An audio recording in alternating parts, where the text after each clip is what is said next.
Hello friends, this is Caroline of Caroline's Plans.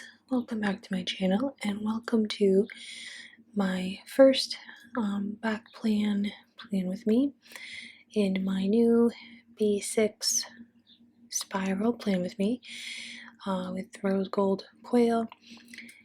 This planner is by Print Pression and the tab overlays are also by Print Pression. My tab monthly labels are just in black by Planner Me on Etsy.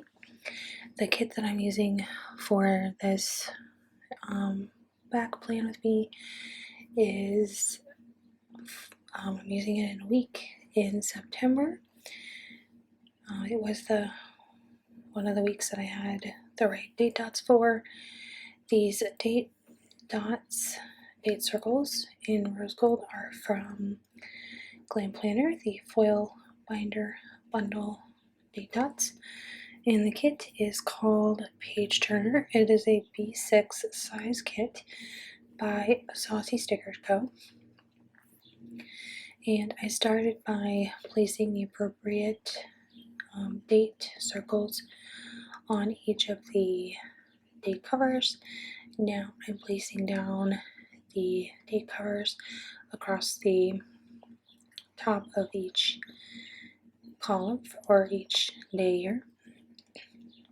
I'm excited to explore more of the B6 format and kits available in B6 size, and just sort of memory planning on a slightly smaller scale. I think it'll be a little bit less overwhelming and just overall more enjoyable to plan that way.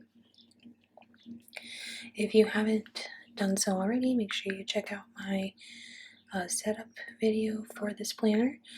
In that video, I set up my tabs as well as the monthlies using the Print Pression monthly kits that came with my order of this B6 spiral planner.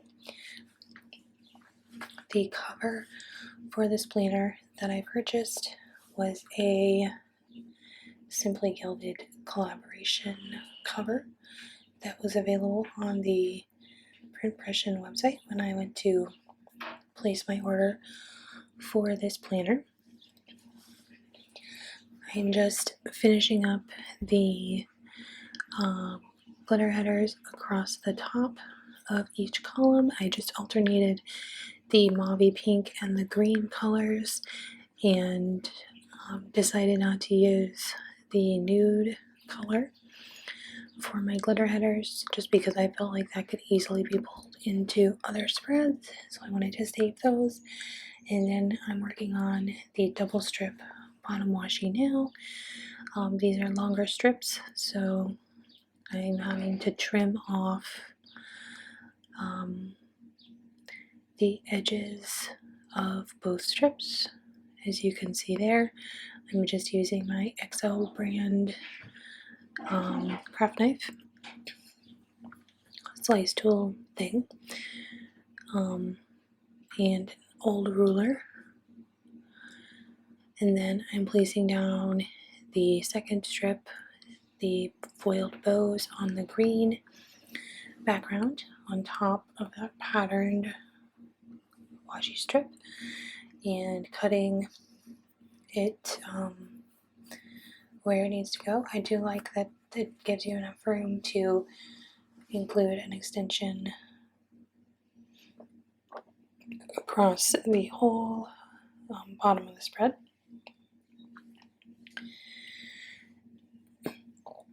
And then I'll just place down the second strip on the opposite side and trim that with my ruler and my little slice tool. And then I'm going to work on placing down my full boxes and my functional boxes. So I will leave you here with some music while I finish that up. Thank you so much for watching this back plan slash pre-plan with me video in my new B6 spiral. If you like videos like this, make sure to give this video a thumbs up and leave me a comment letting me know that you'd like to see more videos like this in the future. Also, feel free to leave a comment below with any questions for me or requests for future videos. I'd love to know what you guys would like to see. Don't forget to subscribe to this channel if you like my content, and I will see you next time. Stay happy and healthy. Peace, love, and happy planing, everyone. Bye-bye.